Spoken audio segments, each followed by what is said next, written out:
We are handing over the entire $4.7 billion to Caleb. My father's voice didn't just fill the room, it froze it. It was a cold, clinical sound, echoing off the floor-to-ceiling glass walls of our 50th floor executive boardroom in Manhattan. Outside, the New York City skyline stretched out like an empire, but inside, the air had just been sucked out of my lungs. "And as for you, Eleanor," he continued, not even looking up from the leather-bound merger agreement, "pack your things. You are fired effective immediately." I stared at him, my heart hammering against my ribs like a trapped bird. I looked at the man who had taught me how to read a balance sheet before I could ride a bike, searching for a trace of the father I thought I knew. There was nothing but the grey, stony indifference of a CEO closing a bad deal. "So you're just selling it?" I asked, my voice a jagged whisper that seemed too small for the room. "You're selling Aegis. You're selling my code. My life's work." My mother, Eleanor, let out a soft, melodic chuckle. She was perched on the edge of the mahogany table, smoothing the invisible wrinkles in her $1,000 Chanel skirt, with a dismissive wave of her diamond-encrusted hand. "We sold our business." "Eleanor," she corrected her tone, dripping with a fake honeyed sweetness that made my skin crawl. "Stop being so dramatic.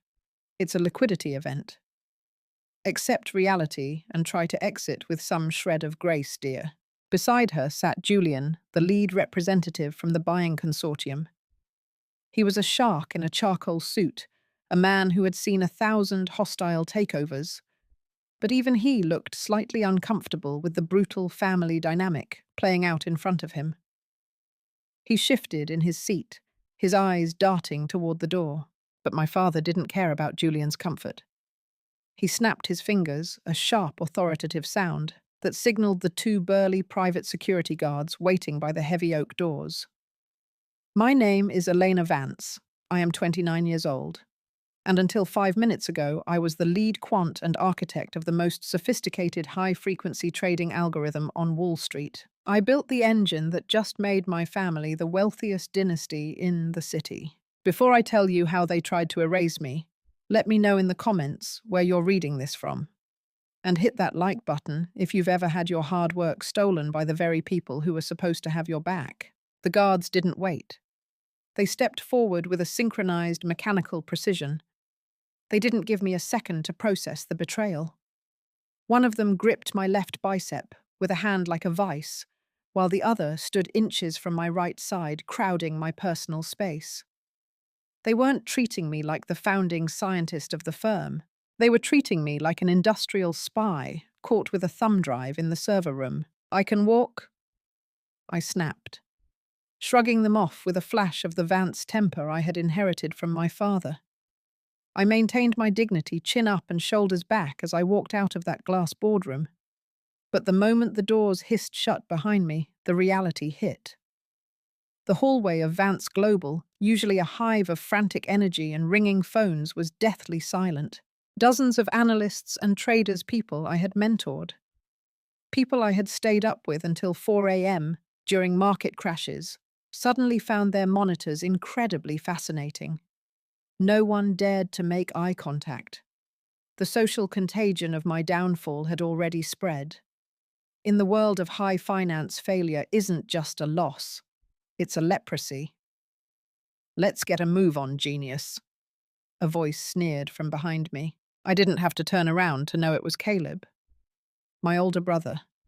The man who had spent the last decade failing upward through every department of this company was trailing me with a smug, punchable grin plastered across his face.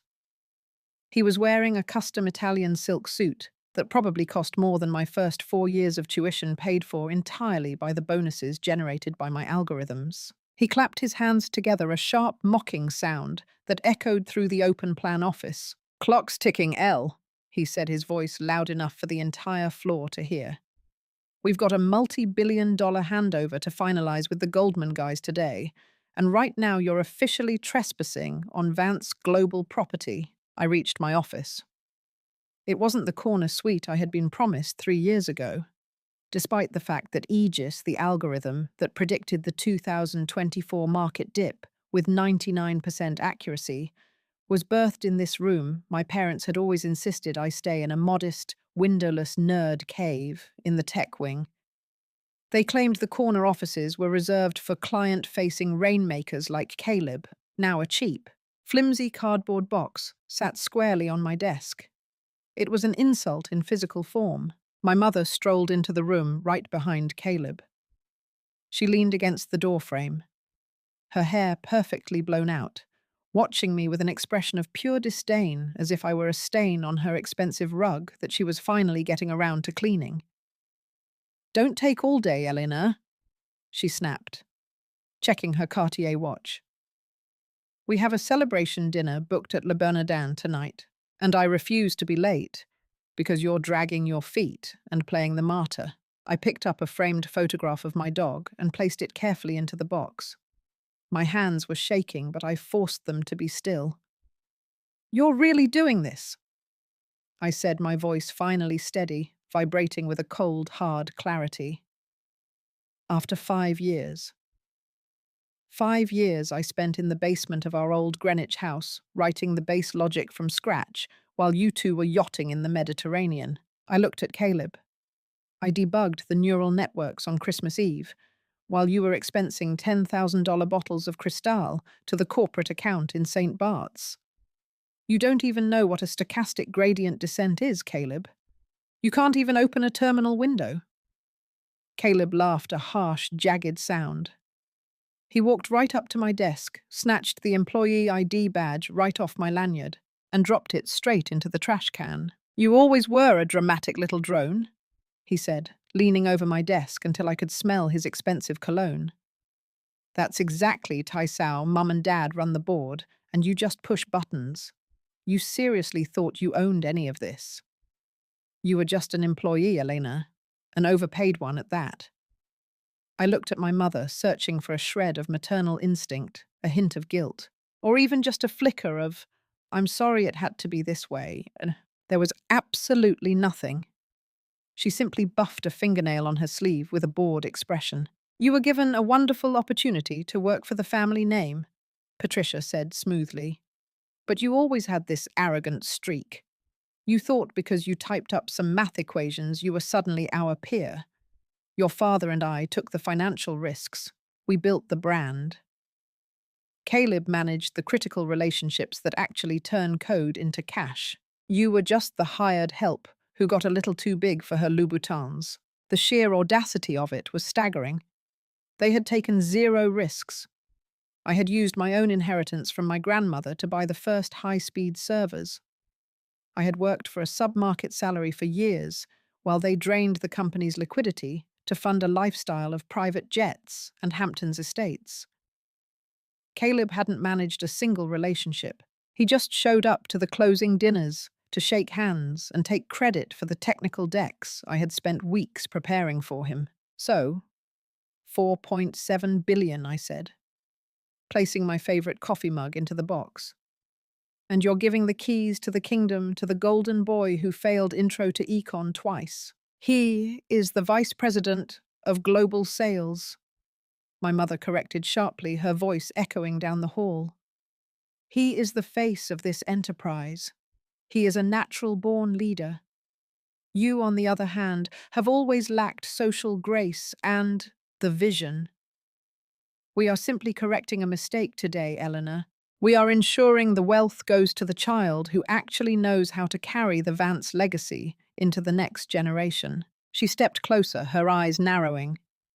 "You should be thanking us for keeping you on the payroll this long, considering your mental instability. Mental instability.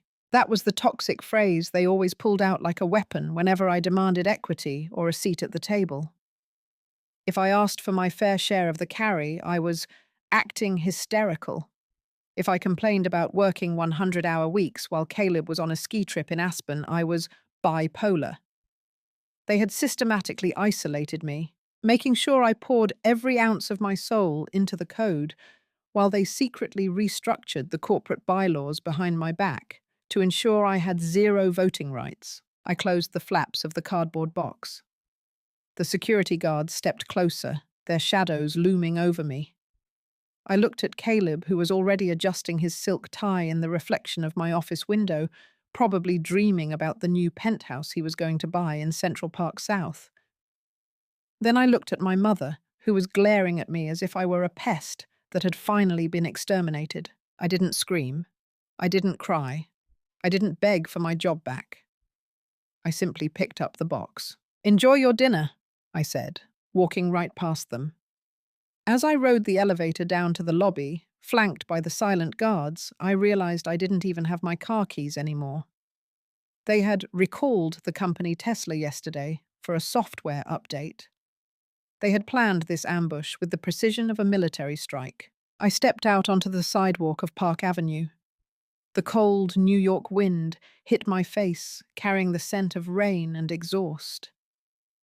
I stood there carrying my entire life in a cardboard box, stripped of my work, my security, and my family. But as I began the long walk to the 4 train station, a strange sense of icy clarity washed over me. They thought they had won. They thought they had secured a $4 billion fortune and disposed of the only person who knew how the machinery actually worked. They had no idea that I didn't just build the engine, I kept the kill switch. The New York City subway is a brutal equalizer. An hour ago, I was the hidden hand behind billions of dollars in trade volume. Now I was just another anonymous commuter in a dampened trench coat, clutching a soggy cardboard box. The 4 train rattled and shrieked through the dark tunnels of Manhattan, the vibrations traveling up through my boots and into my teeth. Every time the car jolted, the framed photo of my dog clattered against my world's best coda mug, a graduation gift from a grandmother who was the only Vance to ever believe in me. I sat on the grimy orange seat, wedged between a construction worker smelling of sawdust and a teenager focused on a mobile game. Across from me, a digital billboard flashed the latest financial headlines. Vance Global acquired by Goldman Consortium for $4.7 billion. Beneath the text was a photo of Caleb and my father Richard shaking hands with Julian. They were beaming the architects of a new era, while I sat 3 stories underground, wondering if I had enough money on my Metro card for the return trip. Panic is a luxury I have never been able to afford. In the world of high-frequency trading, panic is a latency issue, a delay in processing that costs millions. I closed my eyes and began to recalibrate. They had taken the office. They had taken the title. They had taken the car. But the Vance family's greatest mistake was assuming that my value was tied to their infrastructure. They saw the golden eggs, but they never understood the biology of the goose. As the train pulled into the 23rd Street station, I checked my phone. It was dead. Not out of battery, disconnected. Remote wipe. My father hadn't just fired me. He was attempting to unperson me. He had severed the digital umbilical cord, erasing my professional contacts, my calendar, and my access to the Vance global cloud. I felt a cold prickle of sweat on the back of my neck. They weren't just letting me go. They were trying to ensure I couldn't fight back. I stepped off the train and walked the 6 blocks to my apartment in Tribeca. The rain had turned into a steady, freezing drizzle that soaked through the cardboard box, making the bottom feel dangerously soft. By the time I reached the lobby of the Obsidian Tower, my arms were aching from the weight. "Good afternoon, Miss Vance, the doorman," Andre said with his usual polite smile. But his eyes lingered a second too long on the box. In a building where the residents measure their worth in square footage and art collections, a cardboard box is a signal flare of disaster. "Rough day at the office, Andre," I said, keeping my voice light. "I'm sorry to hear that, ma'am. Should I have someone bring those up for you?" "No, I've got it." "Thank you." I stepped into the elevator, the mirrored walls reflecting a woman I barely recognized. My hair, usually a sharp professional bob, was plastered to my forehead. My eyes were bloodshot. I looked like the mentally unstable girl my mother claimed I was. I straightened my spine, adjusted my grip on the box, and waited for the chime of the 42nd floor. I needed Marcus. Marcus was the anchor.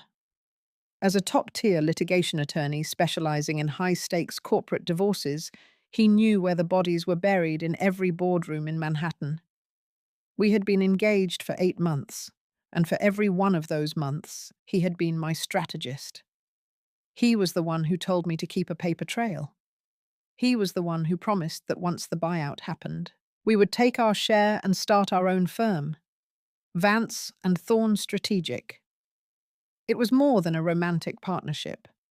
It was a merger of intellect and ambition. I pushed my key into the lock, expecting the scent of sandalwood candles and the quiet hum of the climate control. I expected Marcus to be at the kitchen island, his MacBook open a glass of Cabernet waiting for me because he had surely seen the news. Instead, the door swung open to a scene of absolute calculated chaos. The apartment wasn't being robbed, it was being emptied. The long, gallery-style hallway that usually displayed our collection of modern photography was lined with open suitcases and industrial-grade garment bags. I stood frozen in the foyer, the cardboard box finally giving way at the bottom. My coffee mug tumbled out, shattering against the white oak floor with a sharp final crack. "Marcus!" I called out, my voice echoing in the hollow-sounding space. The heavy, rhythmic thud of footsteps came from the master suite. Marcus emerged, but he wasn't wearing the relaxed cashmere sweater he usually donned after work. He was in a sharp, intimidating navy suit, his silk tie knotted perfectly. He was holding a stack of legal folders and his Tumi briefcase. He stopped when he saw me. He didn't rush over. He didn't ask if I was okay. He didn't even acknowledge the broken ceramic at my feet. His eyes drifted to the wet cardboard box in my arms, then up to my face with a look of clinical, detached assessment. It was the look he gave a witness he was about to dismantle on the stand. "You're home early," he said. His voice was flat, devoid of the warmth that had sustained me through 1,000 late nights at the office. "I was fired, Marcus," I said, searching his face for a flicker of surprise.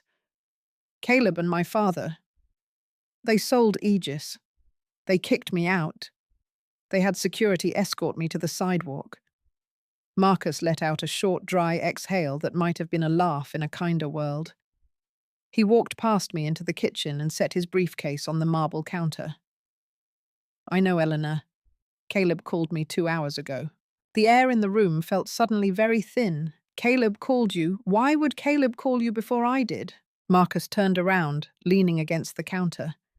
He looked incredibly handsome, and in that moment, incredibly monstrous.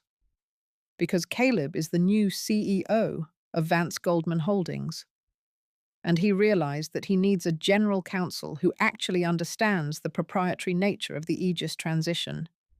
He offered me the position.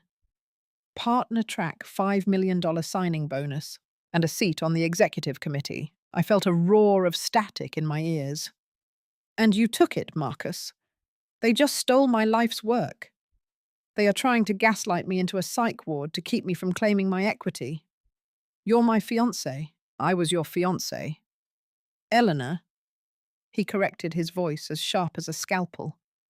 "But I'm also a risk manager. I've spent months watching you pour your soul into a company that didn't even give you a fractional share of the voting rights. I told you to play hardball, and you played family.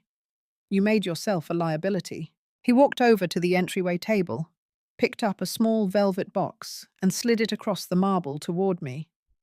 The diamond engagement ring, the one we had picked out together at Harry Winston, sat inside, mocking me with its brilliance. "I'm a pragmatist, Eleanor. I build empires. I don't anchor myself to sinking ships. Caleb has the capital, the brand, and the board's support. You have a box of desk toys and a looming lawsuit for corporate espionage." "Corporate espionage," I choked out. "I wrote the code, and the company owns the IP. Any attempt you make to access it or claim it will be met with a scorched earth injunction."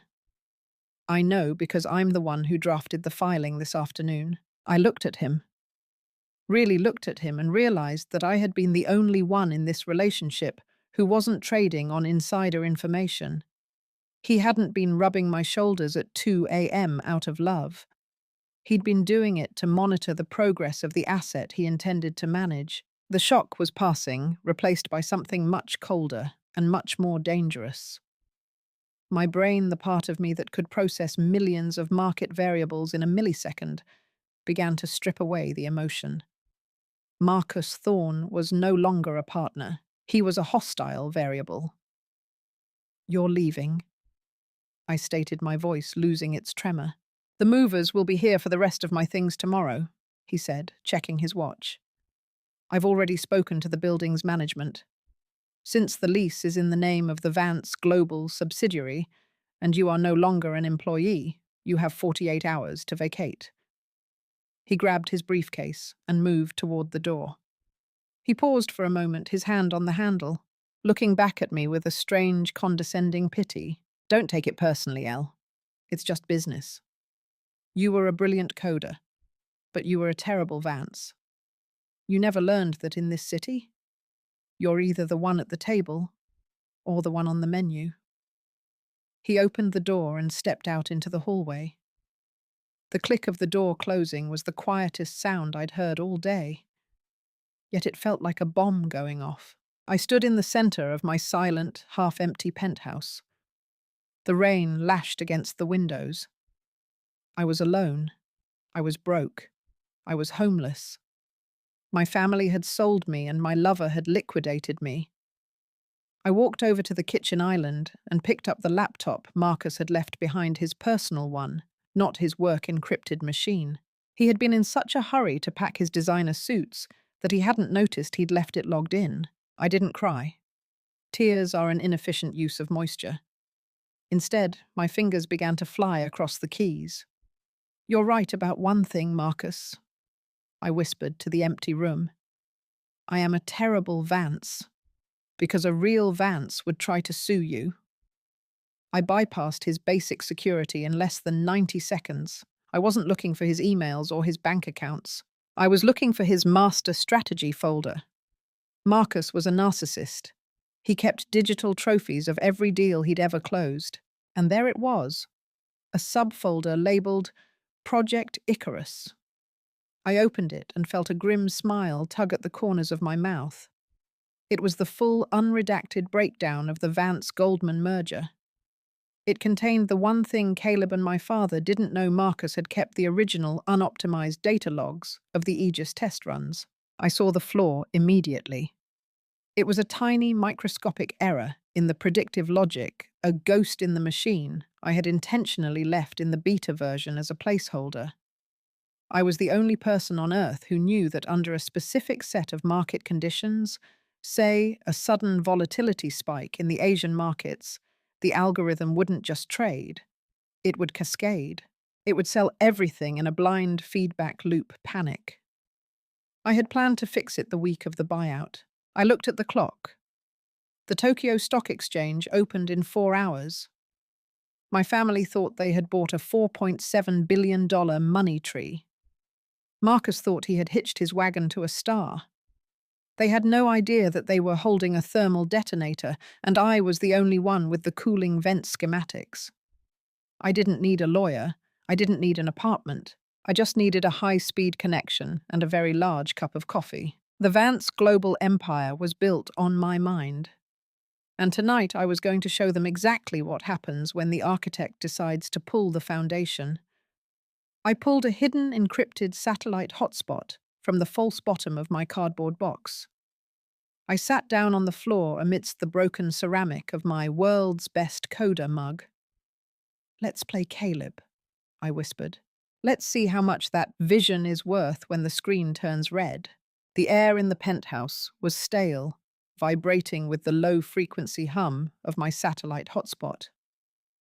Outside the Manhattan skyline was a jagged heart monitor of flickering lights, oblivious to the digital assassination I was about to perform. The Tokyo Stock Exchange was 45 minutes from opening.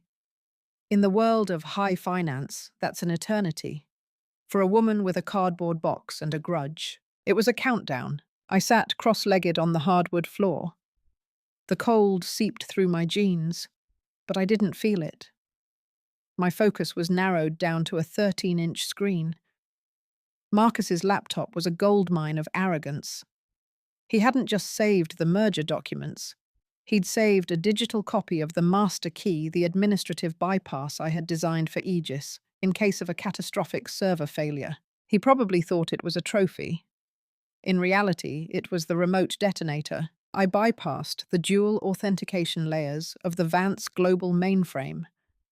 It felt like walking through a house I'd built with my own hands, knowing exactly which floorboards creaked. I saw the system heartbeat, Aegis-V.7.4 live. It was beautiful. A shimmering web of predictive neural pathways, currently processing millions of data points to prepare for the Asian market open. "You're so proud of this, aren't you, Caleb?"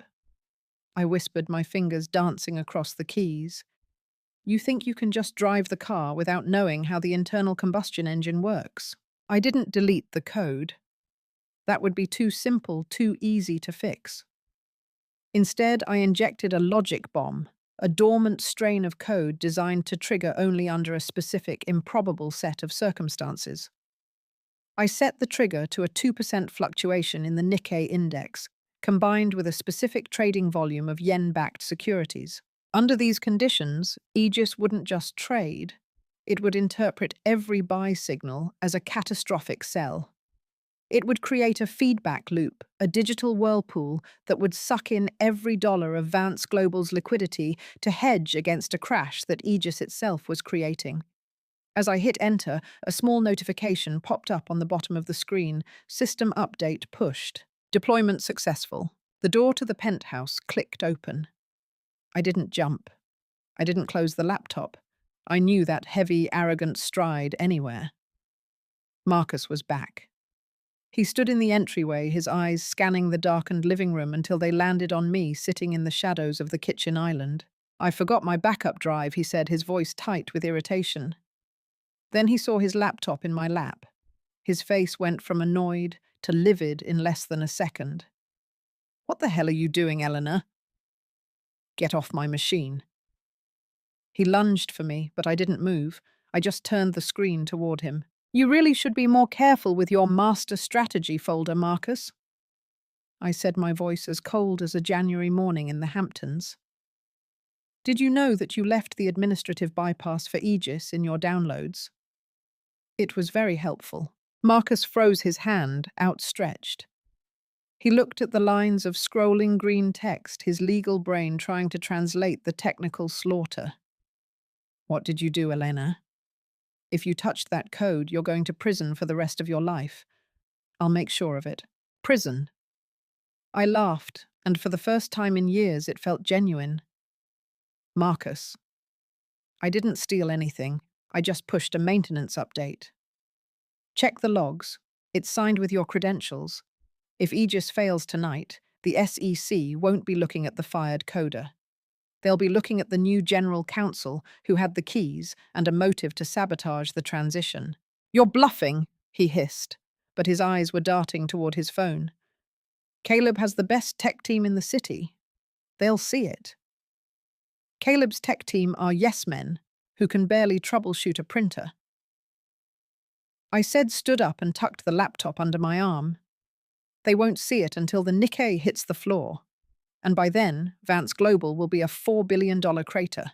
I walked past him toward the door, my wet cardboard box in my other hand.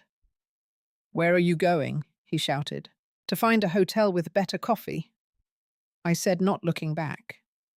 "And Marcus tell Caleb that the mental instability he keeps talking about.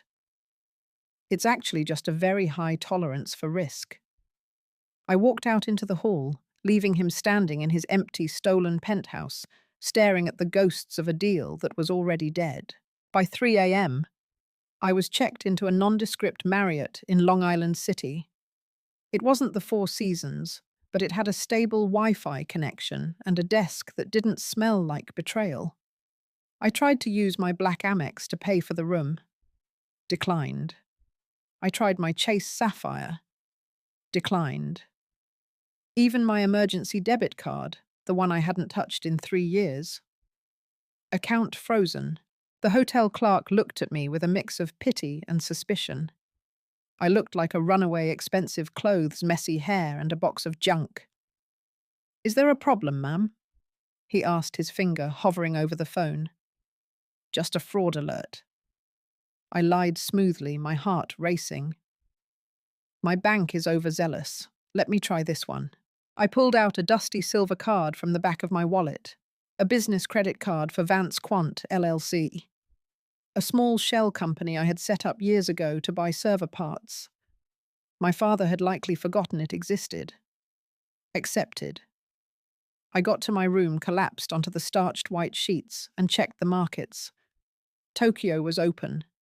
The Nikkei was down 0.5%. The fuse was lit. I fell into a shallow, feverish sleep, dreaming of cascading numbers and my mother's voice calling me a hired help.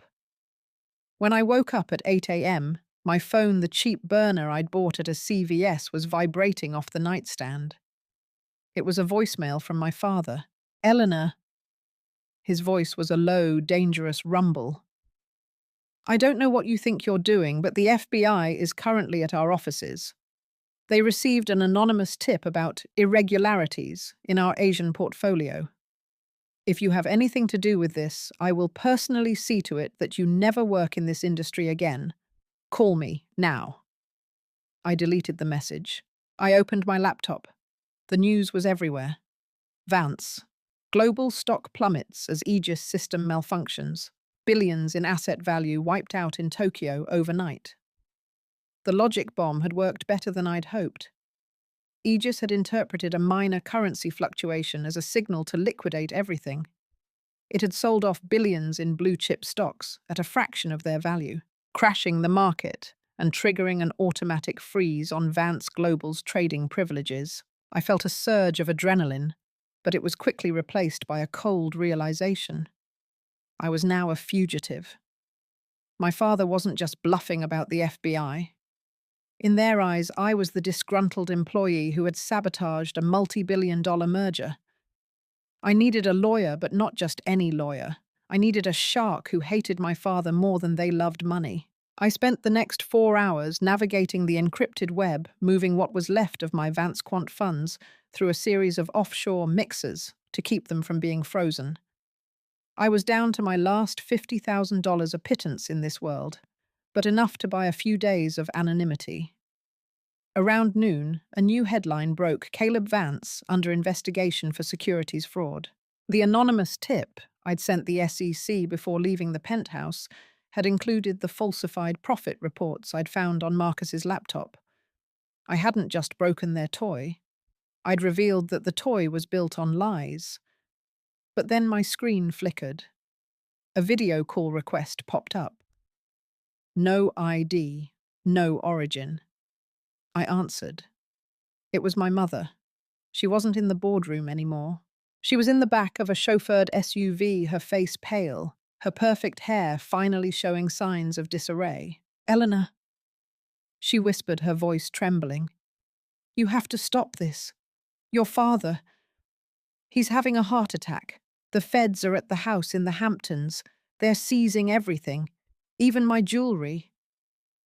I looked at the woman who had stood by and watched as I was humiliated, who had called me unstable to protect her favorite son.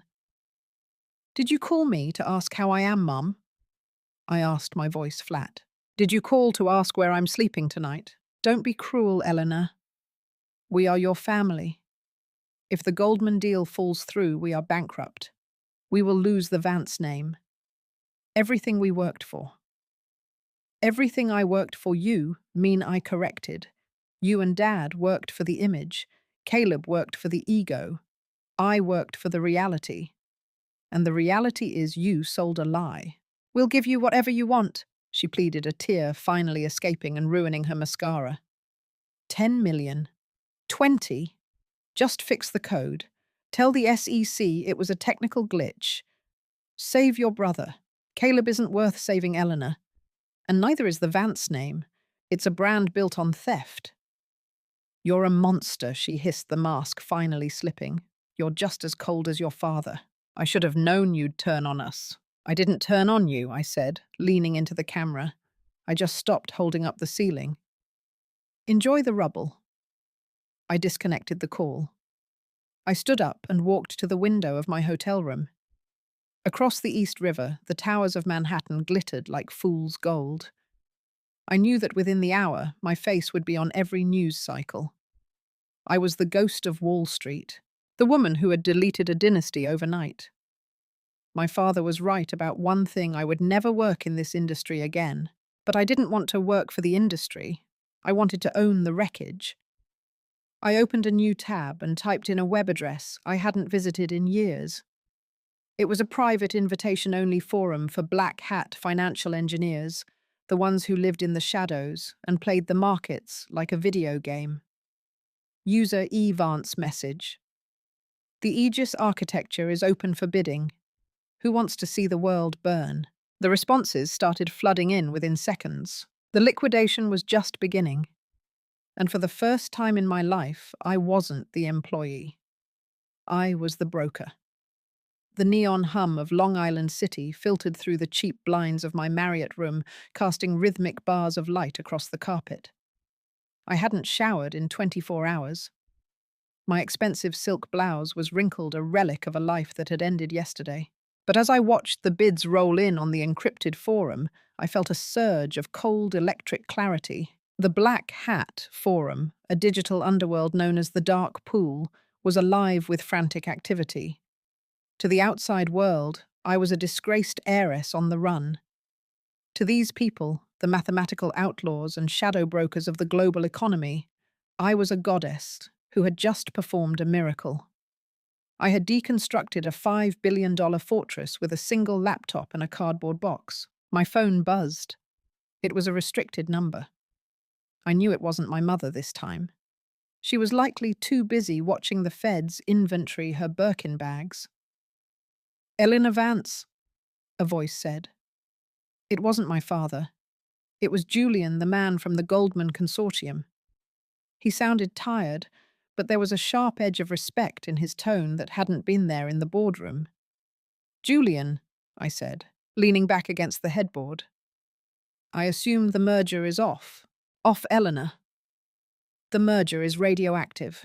We've pulled our bid and the SEC has issued a freeze on every Vance global asset.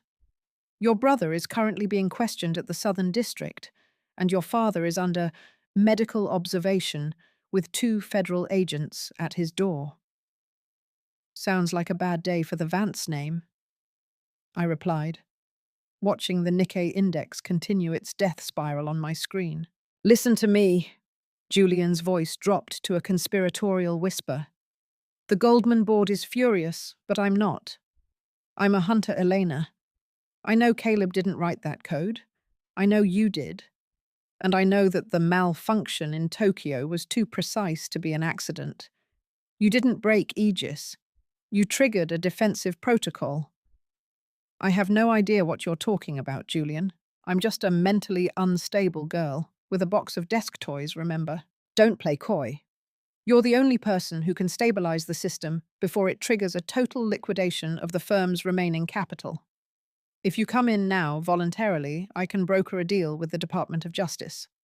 Immunity for you, a consulting fee that would make you very wealthy, and we bury Caleb and Richard under the bus where they belong."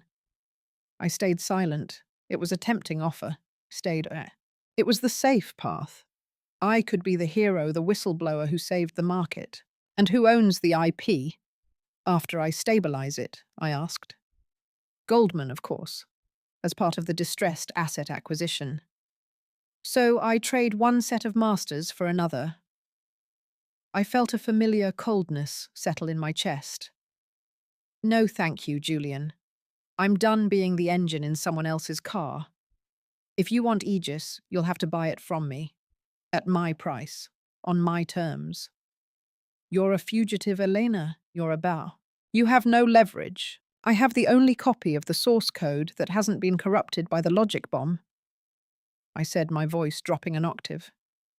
"Tell my father I hope the hospital food is better than his ethics. Goodbye, Julian." I hung up and pulled the battery from the burner phone. The bridge was burned. There was no going back to the clean world. I turned my attention back to the forum. A user named Archimedes had just sent a private message. Archimedes. I don't want the code to sell. I want the code to rebuild. Meet me at the Red Hook grain terminal. 2 a.m. Come alone, or don't come at all. I looked at the cardboard box sitting on the hotel desk.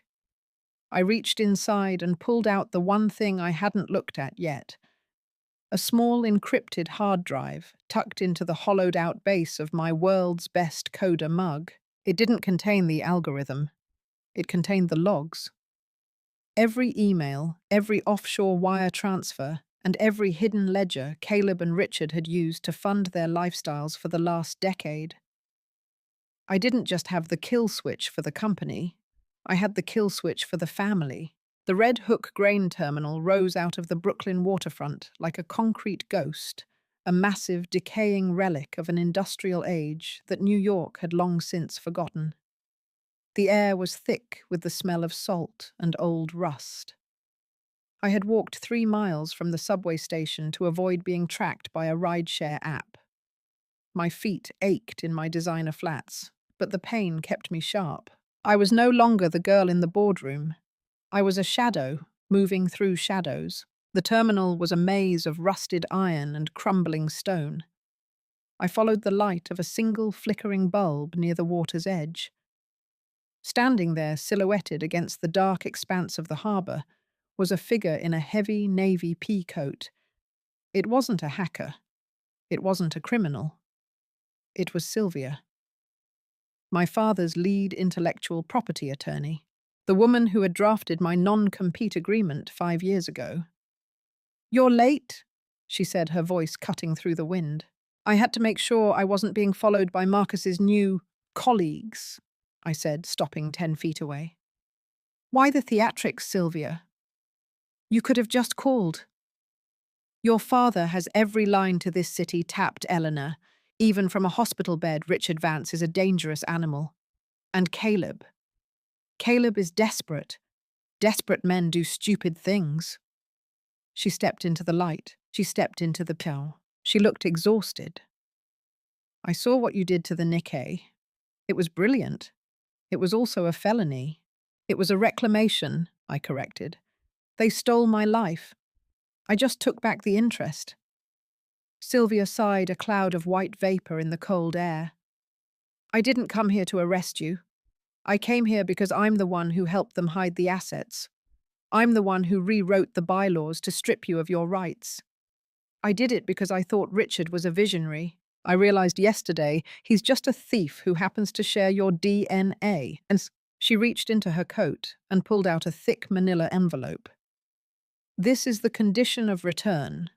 Your father and Caleb are offering you a settlement, $50 million, a house in the Swiss Alps, all charges dropped.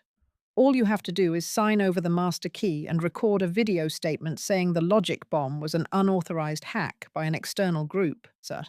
"They want me to be their fall girl," I said, a bitter laugh escaping my throat. "Again. They want to survive, Eleanor. If you don't sign this, the Goldman deal is dead. The firm is bankrupt, and your father and brother will spend the next 20 years in a federal penitentiary. And what do you get out of this, Sylvia? Why are you the messenger?" "I get to keep my license," she said, her eyes meeting mine. "If I turn over this settlement, I'm assisting the investigation. If I stay on their side, I'm a co-conspirator. I'm choosing life, Elena. You should too." I took the envelope, but I didn't open it. I looked out at the Statue of Liberty in the distance, a tiny glowing dot in the darkness. "They told me I was mentally unstable when I asked for my fair share," I said quietly.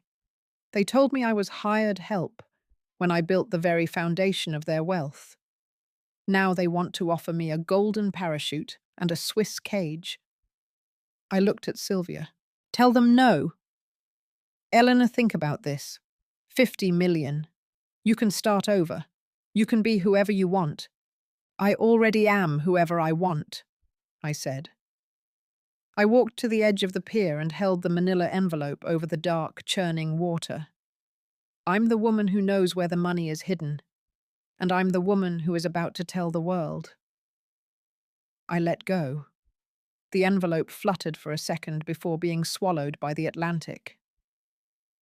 You just signed their death warrants, Sylvia whispered, her face pale. No, I said, turning to walk away.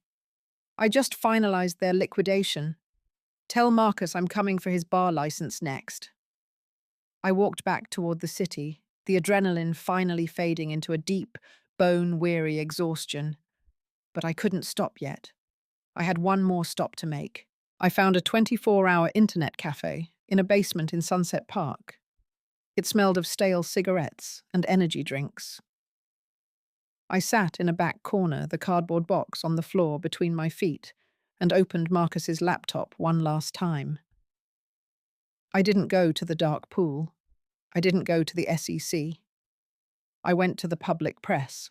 I uploaded the Project Icarus files, the real ones. The logs of the illegal wire transfers to offshore accounts in the Cayman Islands. The recordings of Caleb bragging about squeezing the nerd for every drop of code. The proof that the Vance Global Charity Foundation was actually a money laundering front for a real estate scheme in Florida. I hit send on a blind copy to the New York Times, the Wall Street Journal, and the FBI's tip line. Then I did something I hadn't done in 5 years. I logged into my personal bank account, the one with the $50 in it, and I bought a one-way bus ticket to a small town in upstate New York. Not a jet, not a limo, a bus. As I walked out of the cafe, the sun was beginning to rise over Brooklyn, painting the sky in bruises of purple and orange. My phone, a new burner I'd picked up, vibrated. It was a text from an unknown number. Unknown. The fallout has begun. The king is dead. What do you want to do with the crown? I didn't reply. I threw the phone into a trash can and kept walking. The Vance dynasty was gone. The penthouse was empty. The billions were frozen. I was Elena Vance. I was 29 years old. I had no money, no home, and no family. But for the first time in my life, I owned the code, and I knew exactly what I was going to build next. The architect was done with the basement. It was time to build something that would never fall. The bus ride to upstate New York was a 6-hour meditation on nothingness. I watched the concrete sprawl of the city give way to the skeletal trees of early spring. My reflection in the window looking less like an heiress and more like a ghost. The world was screaming my name. I could see it on the muted TV screens at the rest stops. But in the back row of a Greyhound, I was invisible. The town was called Ithaca, a place of gorges, cold wind, and intellectual isolation. I checked into a motel that didn't ask for ID. If you paid in cash, a roadside relic, where the carpets smelled of industrial cleaner and desperation. I had exactly $3,000 in physical bills left. In Manhattan, that was a weekend bar tab. Here it was a war chest. I spent the first 48 hours in a dark room, watching the destruction of my former life on a flickering 32-inch television. The Vance Global collapse is being called the largest single-day loss of private equity in the history of the New York Stock Exchange, the CNN anchor reported, her voice breathless. Caleb Vance was seen being led from his Upper East Side apartment in handcuffs this morning. Sources say he is facing 30 counts of securities fraud and money laundering. The screen cut to a grainy shot of Caleb. He looked pathetic. His custom silk suit was rumpled. His hair, usually a masterpiece of expensive styling, was matted to his forehead. He tried to shield his face with a legal folder, but the cameras caught the look in his eyes, pure, unadulterated terror. He wasn't a leader. He was a boy who had been playing with a loaded gun he didn't understand. Then came the shot of the hospital. My father, Richard, was being wheeled out on a gurney surrounded by a phalanx of federal agents. He didn't look like a king anymore. He looked like a frail old man, his face a map of broken veins and bitter secrets. "You did this to yourselves," I whispered to the empty motel room, but the victory felt hollow. Because as I scrolled through the technical forums, I saw that the logic bomb hadn't just crippled the firm niche players were trying to scrape the remains. Julian and the Goldman team were circling the carcass, trying to use emergency seizure laws to claim the Aegis servers. If they got their hands on the hardware, they could eventually brute force the encryption. I couldn't let them have it. Aegis was my soul, rendered in binary. It was too powerful to be owned by another set of sharks. On the third night, a knock came at my door. Not a loud, authoritative police knock. A soft, rhythmic tapping. I grabbed the heavy glass lamp from the bedside table and stood by the door. "Who is it?" "It's the man who wants to buy the crown, Eleanor." I opened the door 6 inches, the chain still engaged. Standing there was a man who looked like he belonged in a library, not a corporate thriller. He was in his 60s, wearing a tattered corduroy jacket and spectacles. "Julian sent you?" I asked, my grip tightening on the lamp. "Julian is a collector of shadows," the man said, his voice a gentle rasp. "I am a seeker of light.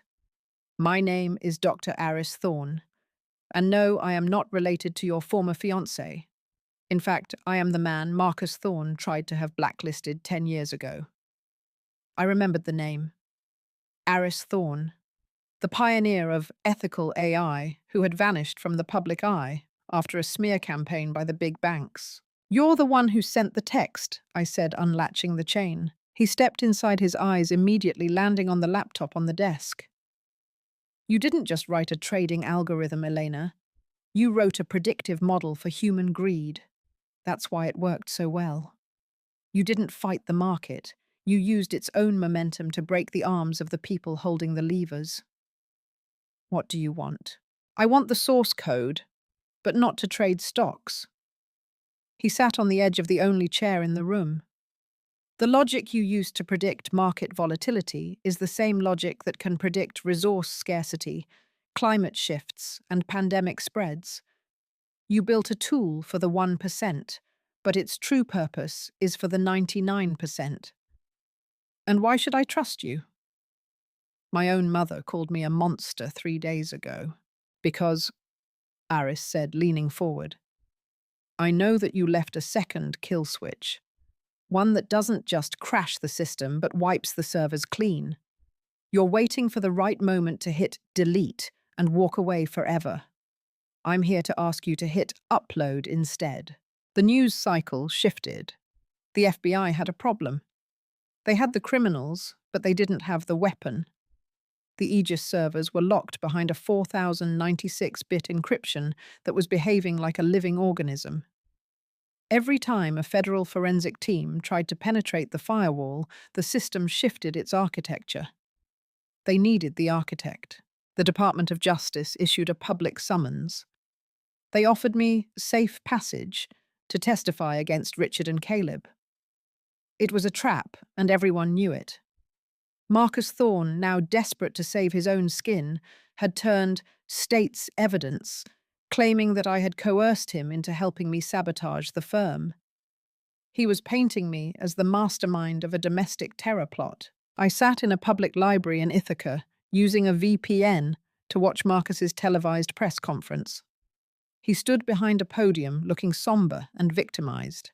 "Elena Vance is a brilliant but deeply disturbed individual," Marcus told the cameras, his voice dripping with faux concern.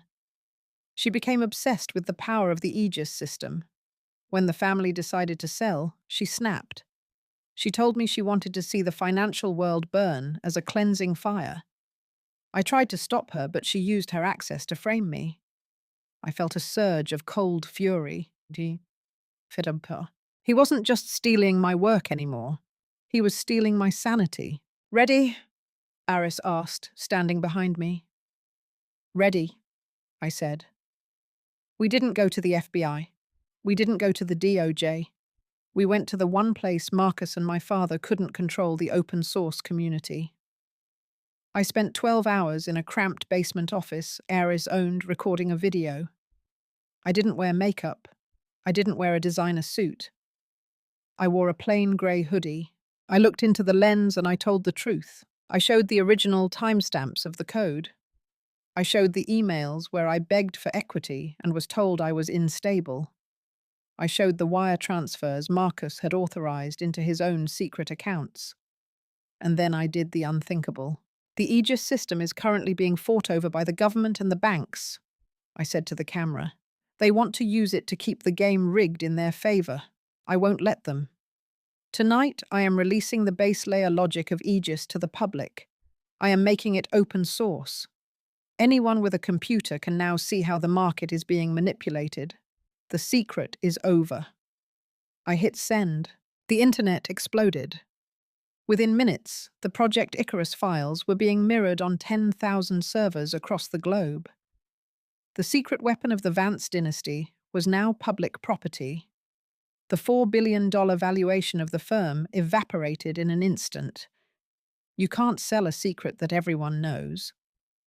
The fallout was immediate. Julian at Goldman called me, his voice sounding like he was on the verge of a breakdown. You've ruined it. You've ruined everything. The entire algorithmic trading sector is in a tailspin. You've devalued the entire industry. Good, I said. Maybe now you'll have to actually understand the businesses you're buying instead of just letting a machine do the math for you. But the real climax happened at the Manhattan Federal Courthouse. Caleb and Marcus were being transported in the same van. The press caught the footage as they were being led into the building. Caleb, realizing that Marcus had tried to pin everything on me, lost his mind. He lunged at Marcus, screaming about the signing bonus and the betrayal. The two men, the leaders of the new era, were rolled around on the sidewalk, fighting like dogs in the dirt, while the flashbulbs of 100 photographers captured their disgrace. My mother, Eleanor, was seen leaving her apartment for the last time. The feds had seized the building. She was carrying a single suitcase, looking lost and small without her entourage or her Chanel armor. She looked at a reporter and said, "I just don't understand why Eleanor couldn't just be a good daughter." I watched it all from a park bench in Ithaca, a cold cup of coffee in my hand. I was officially the most wanted woman in finance. But I was also the most irrelevant. By giving the code away, I had destroyed my own value as a target. I wasn't a fugitive with a secret. I was just a girl who had told the truth. Aris walked over and sat down next to me. The DOJ dropped the espionage charges an hour ago. They can't prosecute you for releasing code that you proved you owned and that has no national security value. You're a free woman, Eleanor. Free and broke, I said, looking at my tattered flats. Not exactly, Aris said, handing me a tablet. Look at the GitHub contributions. I looked at the screen. Thousands of developers around the world were already taking the Aegis logic and repurposing it. They were building apps for microloans in Africa. They were building models for urban planning in failing cities. And at the bottom of the page was a Donate to the Architect button. It was a stream of tiny transactions. $5, $10, $50. It was already at $200,000. It's not $4 billion, Aris said, but it's honest. I felt a tear finally prick at my eye. I wiped it away quickly. What now? I asked. Now, Aris said, we go to work. We have a new system to build, one that doesn't have a kill switch. I looked up at the Ithaca sky. It was grey cold and beautiful. I didn't have the penthouse. I didn't have the name. I didn't have the family. But as I stood up, I realized I felt lighter than I ever had in that 50th floor boardroom. The liquidation was complete. The Vance name was a memory. And for the first time in 29 years, I wasn't an asset. I was the owner. The transition from a high-stakes corporate fugitive to the architect of a new paradigm didn't happen overnight. It happened in the quiet, focused hours of a northern New York spring. 1 year later, the name Vance had become a Harvard Business School case study on institutional failure and the God complex of legacy wealth. The 50th floor office on Park Avenue had been gutted and leased to a green energy startup. The penthouse in Tribeca was sold at a sheriff's auction to an anonymous tech mogul. The dynasty hadn't just collapsed, it had been recycled. I stood on the deck of a modest, renovated farmhouse overlooking Cayuga Lake. The air was crisp, scented with pine, and the promise of a late-blooming summer. I wasn't wearing silk or carrying a designer handbag. I was wearing a thick wool sweater and holding a mug of coffee that didn't have a cracked bottom. My phone, a device I now owned and encrypted myself, chimed. It was a news alert. Former General Counsel Marcus Thorne sentenced to 7 years for perjury and obstruction of justice. Caleb Vance to serve 12 years for securities fraud. Richard Vance remains under house arrest, pending medical evaluation. I didn't feel the surge of spiteful joy I'd expected.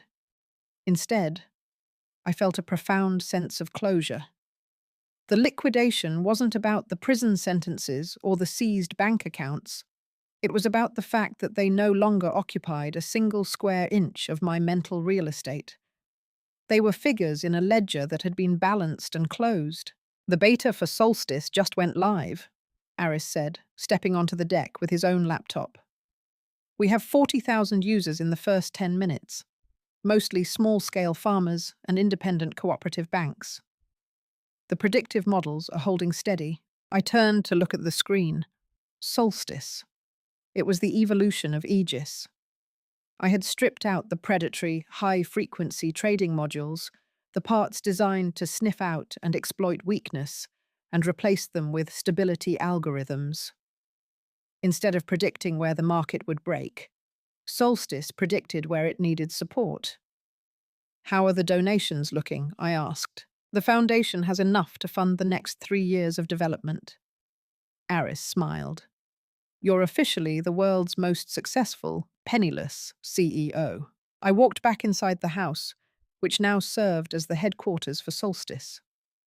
The staff consisted of 6 brilliant engineers I had recruited from the wreckage of Vance Global, the ones who had been passed over for promotions because they didn't have the right last name or the right golf handicap. We didn't have a boardroom. We had a large kitchen table and a shared vision. As I sat down at my workstation, I saw a familiar email address in my inbox. Elena Vance. I hadn't spoken to my mother since that day in the hotel room.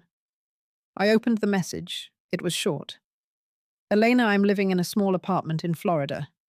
It's quiet. I saw your interview on 60 Minutes. You looked healthy. I don't understand the math you're doing now, but I suppose I never did.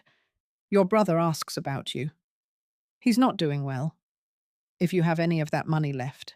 The legal fees or I hit delete. The cycle of family duty being used as a leash was over. I wasn't going to fund their next round of lies. I had sent a modest anonymous check to the hospice care facility where my father was staying, ensuring he had a clean room and decent food. That was the extent of my grace. The rest was for the future.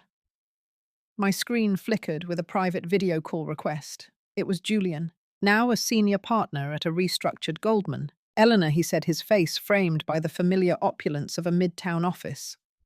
The Solstice model is causing quite a stir. The volatility in the commodities market has dropped by 15% since you released the open source patches. The board wants to know if you're ready to talk about a private-public partnership. We're talking a 9-figure contract. I looked at Julian, the man who had watched me be escorted out by security, and did nothing until he saw a profit in my rebellion. Julian, I said, leaning into the camera, I'm not interested in a partnership. Everyone has a price, Eleanor. We've even prepared a seat for you on the executive committee. You'd be the youngest woman in the firm's history to hold it. I think you're missing the point, I said, and for the first time I felt the full weight of my power. I don't want a seat at your table. I'm building a new room. If Goldman wants to use Solstice, you can download the public version like everyone else. If you want the premium enterprise support, The fee is a 20% flat tax on your annual bonuses redistributed to the Municipal Debt Relief Fund. The silence on the other end was long and heavy. Julian blinked, his mouth slightly agape. That's absurd. No one would agree to that. Then enjoy the public version, I said with a wink. It has a very high latency for people with charcoal suits. I ended the call before he could respond. Aris laughed from across the room. You're going to be the most hated woman on Wall Street all over again. No, I said, looking out at the lake. I'm the woman they can't ignore. There's a difference. I picked up the world's best coda mug, the one I had painstakingly glued back together piece by piece. The cracks were still visible thin gold lines where the ceramic had met the floor of the penthouse. It wasn't perfect, but it held water. It was stronger now because it had been broken and rebuilt. I walked to the window and watched a group of students from the local university walking along the gorge trail. They were young, ambitious, and talking about the Vance effect, the idea that one person with a laptop could dismantle a corrupt empire if they were willing to lose everything to gain themselves. I was 29 years old. I had survived a liquidation that would have buried most people. I had lost a fortune and found a purpose. I had been a pawn, a drone, and a fugitive. But as I sat down to write the next line of code, the cursor blinking like a heartbeat on the screen, I knew exactly who I was. I was the architect. And for the first time in my life, the foundation was solid. The story of the Vance family was a tragedy written in red ink. My story. My story was just beginning, and this time it was written in a language that belonged to everyone. I hit save. I hit deploy. And then I went for a walk in the sun.